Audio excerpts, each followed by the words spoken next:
Halo Sobat RNet, berjumpa lagi dengan saya. Nah, pada kesempatan kali ini saya akan mencoba membahas mengenai bagaimana cara pembagian redaman pada jaringan FTTH ya.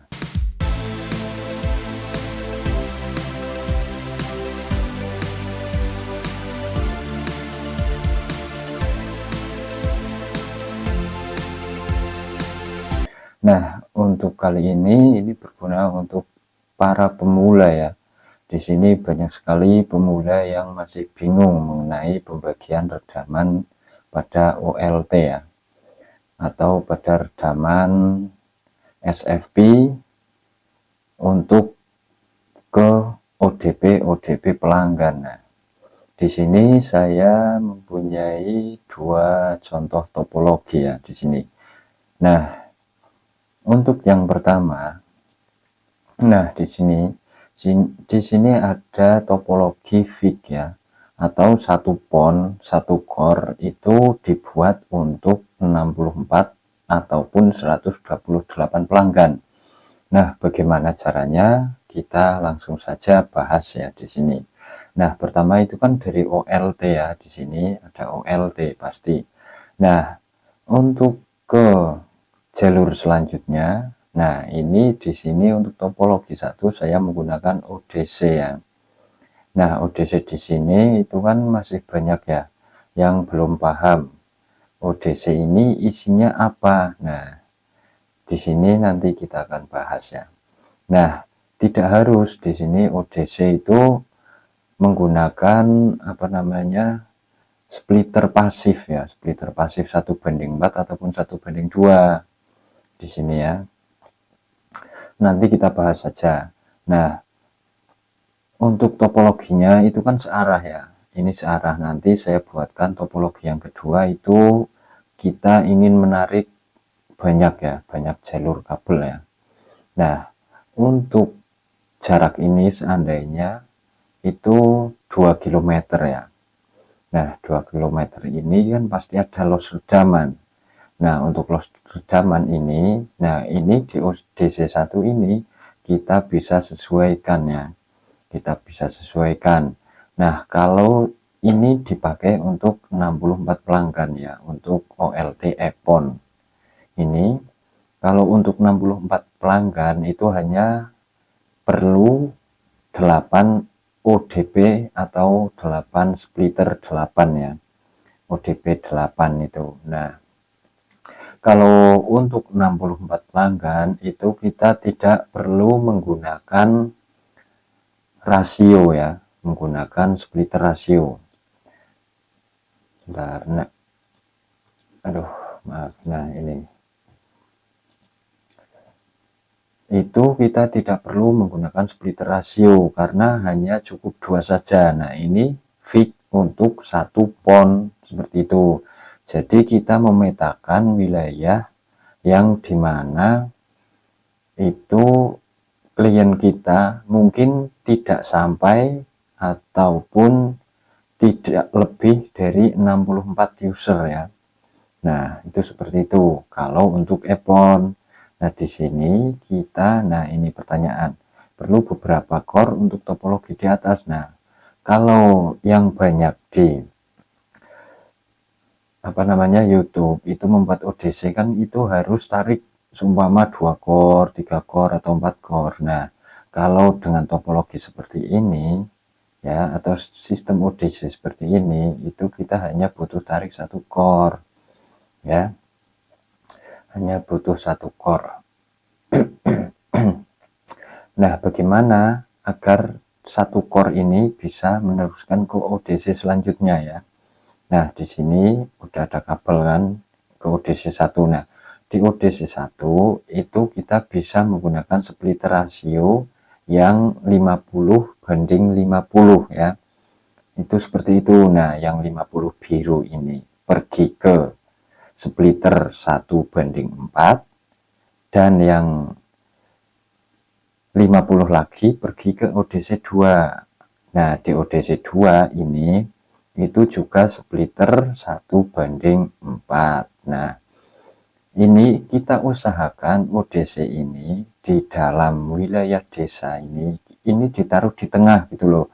Jadi seandainya ini ODC di tengah, itu kan kita tinggal tarik satu kor ke utara, satu kor ke barat, satu kor ke selatan, ataupun satu kor ke timur gitu loh.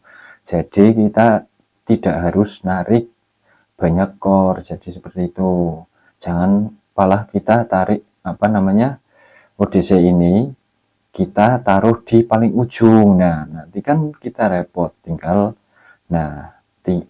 harus narik 2 ataupun 3 kor ke jalur-jalur selanjutnya. Nah, usahakan itu dari ODC 1 kita tarik kabel langsung di situ, pilih wilayah yang paling tengah. Nah, mungkin pelanggan belum sampai berapa ya, seumpama ini baru ada 2, ini baru ada 1, itu nggak apa-apa, pasti nanti suatu saat itu akan full sendiri. Jadi seperti itu. Jadi sudah paham kan ya untuk topologi 1. Untuk topologi 1 mungkin ada yang kurang paham atau penjelasan saya kurang paham, itu nanti WA saya saja. WA saja, kita sharing-sharing, tidak berbayar, tenang saja. Kalau setting mikrotik atau butuh bantuan apa, itu nanti bisa ada jasanya ya kalau itu ya. Nah, itu seperti itu. Mungkin ada pertanyaan lagi ya. Nah, untuk yang ke 128 pelanggan itu kan ada ODC selanjutnya ya. Berarti harus ada 4 ODC. Nah, di sini saya sudah membahasnya ya di video pembuatan ODC saya yang sebelumnya itu saya membuat ODC berjumlah 4 ya. Nah, di sini di ODC 1 saya menggunakan splitter rasio 20/80. Di sini 30/70. Nah, untuk selanjutnya bisa pakai 50/50. Jadi seperti itu. Itu sudah full 128 pelanggan. Jadi seperti itu ya. Nah, untuk yang topologi 2. Topologi 2 ini campur satu pon untuk user tak terhingga asal bisa mendapat pelanggan baru ya. Nah, di sini topologinya semrawut ya. Seumpama ini ada OLT, terus ada ODP 1. Nah, contohnya seperti ini. OLT di server ya. Terus ada di satu wilayah, melewati satu wilayah, itu membutuhkan satu ODP. Nah, selanjutnya ini ada pertigaan ya. Pertigaan tapi tidak ada yang mau pasang seperti itu. Nah, ini ada pergi ke barat dan ini ada pergi ke selatan. Nah, intinya seperti itu. Nah, untuk yang pergi ke selatan itu selalu ya. Di sini maksudnya selalu itu selalu estafet ya. Berkelanjutan. Ini ada wilayah, di sini ada wilayah, di sini ada wilayah, di sini ada wilayah juga. Dan seterusnya. Nah, di sini topologinya itu mendapatkan sebanyak-banyaknya pelanggan ya. Nah, di sini campur juga dengan ODC ya. Nah, kita bahas dari satu persatu ya. Nah, pertanyaannya, splitter rasio berapakah yang dipakai? Nah, ini sangat mudah ya. Jawaban ini itu sangat mudah. Itu kita kalau ingin membuat awal ya atau jaringan baru, kita harus mempunyai splitter rasio itu dari 1 banding minimal ya 1/7 lah ya, 7/93 sampai 50/50 itu harus mempunyai seperti itu. Nah, rumusnya bagaimana? Itu sebelum masuk ODP 1 itu redaman sebelum masuk ke splitter 8 ya, itu redaman paling tinggi itu harus min 13. Itu kalau splitter 1/8 ya. Nah, kalau 1/16 itu harus min 10. Nah, Itu dari mana saya mendapatkan? Nah, di situ ada sebuah aplikasi ya, aplikasi fiber optik kalkulator. Nah, seandainya apa namanya? Seandainya di sini ada bending, nah kan nggak mungkin ya dalam waktu 3 tahun itu kabel kita normal terus, kan nggak mungkin. Nah, di sini kan harus ada penyesuaian ya. Nah, di situ sudah rubah lagi. Nah, kalau ingin merubah ini dan kita tidak mengeluarkan rasio yang terlalu banyak, tapi kan lebih bagusnya kita ada persediaan rasio yang banyak ya. Tapi ya seandainya kalau tidak ada rasio yang banyak, itu kita bisa menggunakan fiber kalkulator tersebut. Nah, menghitungnya begini, input dari OLT itu berapa. Nah, di situ kan ada, di fiber kalkulator itu ada, kita ingin mengeluarkan jumlah peredaman ke ODP1 itu berapa.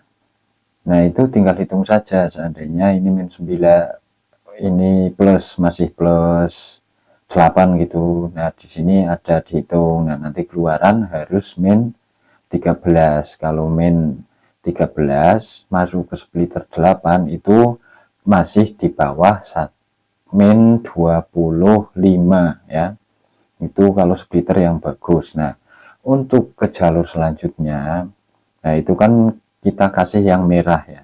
Yang merah ke selanjutnya splitter rasio. Nah, di sini untuk membagi ke dua ini, nah di sini kan sudah ada pemetaan. Seandainya pertigaan ini itu ada satu wilayah yang ingin memasang dan kita ingin membuat ODC ya. Nah, di sini sebelum masuk ODC ini 1:4. Nah, di splitter rasio ini yang masuk ke ODC itu harus min 0,1 lah, min 1 gitu. Nah, min 1 pergi ke splitter 4 ya, ke ODC 4, splitter pasif 4, dan kita bagi ke ODP di sini, itu hasilnya masih min 15 ya, kalau min 1.